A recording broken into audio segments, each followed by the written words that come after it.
Hello and a warm welcome to the special conversation on the squirrels.in. What a day it's turned out to be. Finance Minister Nirmala Sitharaman presenting a record ninth budget of the Modi Sarkar, her straight eighth budget. Nirmala Sitharaman in this budgetary speech was expected to lay out a red carpet for the middle classes. Well, there certainly has been a lot of impetus which has been shown, at least as far as the intent and desire is concerned, to provide some relief to the middle class is concerned. But what about the other macro indicators of this budget? With us, a well-known economist, analyst, Piyush Doshi joining us live. Thanks for joining us here on the Squirrels, Piyush. Let me first ask you to rate this budget. Given the fact that this was the first budget of a Modi Sarkar, which is not in majority, do we look at this budget purely from the prism of a coalition government-oriented budget, or are there green shoots which you're picking up which make this budget stand out for you? Thanks, Bhupendra. I would rate this budget about 8 on 10, and I'll tell you where the remaining 2 is. So first, let me talk about the 8, which is what is good, right? What is good is, I always focus on the fiscal deficit number. Is the government trying to meet the fiscal deficit targets it has set for itself, or is it just catering to the populist demands of spending on various areas? So despite big relief to the middle class, a 4.4% GDP fiscal deficit target for the next year is actually very good. That's one. Second, actually more important is this signal towards deregulation and the task force which has been formed to deregulate, look at all the regulation across sectors over the next year and come back to the government with specific recommendations. Now, the 2 is where the devil is in the detail. It could happen that over the next year, 12 months, the difficult task of arriving at compromising around what regulation licenses can be reduced makes it difficult to actually do the hard stuff, in which case not much would have been achieved. But in terms of intent, forming a task force for exports, a mission for exports, forming this deregulation task force, focus on manufacturing, focus on investment. So if the first 5 things that the finance minister mentioned upfront, out of those 5, I can't argue with any. And I think it had the right focus in terms of agriculture, investment, exports, and deregulation. The question is, will the government be able to deliver on this over the next 12 years? The jury is out. The finance minister began by laying out the 5 pillars on which he wanted to present this budget.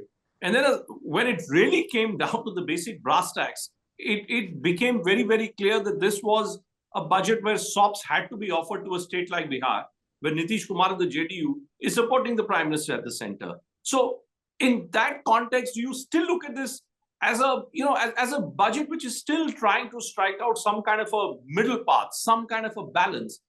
Is it a budget which is an out-of-box budget coming as it does, as the first budget of Modi 3.0? You are absolutely right, Bindra. They are running a coalition government, and there were specific announcements which addressed Bihar. I would say some of those announcements, substantively in terms of actual burden on the exchequer, the amount spent, etc., I'm not so sure if they would dramatically change anything, right? In setting up an institute here, a medical college there, an airport, all these announcements going in the budget, for me is much more of a signaling thing. The government wanted to signal to the electorate, to its alliance partner in Bihar, that we are thinking about you, and therefore made this specific announcement.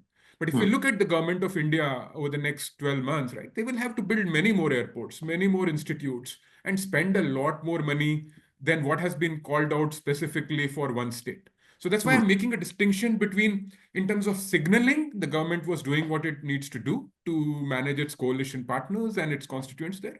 In terms of the actual substance of the amount behind those and how much of that amount will move the needle on economy or broader development in Bihar, I don't think those specific announcements can change the trajectory of Bihar. That is a much bigger task, and it will require both center and state government pulling in much more aggressively. We've seen governments in the past, not just Modi Sarkar. Often governments use the budget to declare an intent, signal an intent, as you're rightly pointing out. But in your opinion, would you say that the money which is being promised by the center to spend, does the government really have that money at this stage? So for the kind of announcements, as I mentioned, right, if we are looking to build a new airport in Bihar or expand Patna Airport or open an institute I think that kind of money is fine. Our total size of the government budget is now 50 lakh crore. So, these things are like investment of less than couple of thousand crore. So yes, government can spend that. I think the bigger question is that for all the things that all parts of the country need, and all the constituents need, the farmers continue to want their subsidies, class wants its tax breaks, industry wants its incentives. I think that's where the challenge is, because we are already living beyond our mean. Despite the 4.4% target, you have to add state government deficits. The fact of the matter is that our revenue of 35 lakh crore and expenditure of 50 lakh crore, right? So we are spending 50% more than we are earning.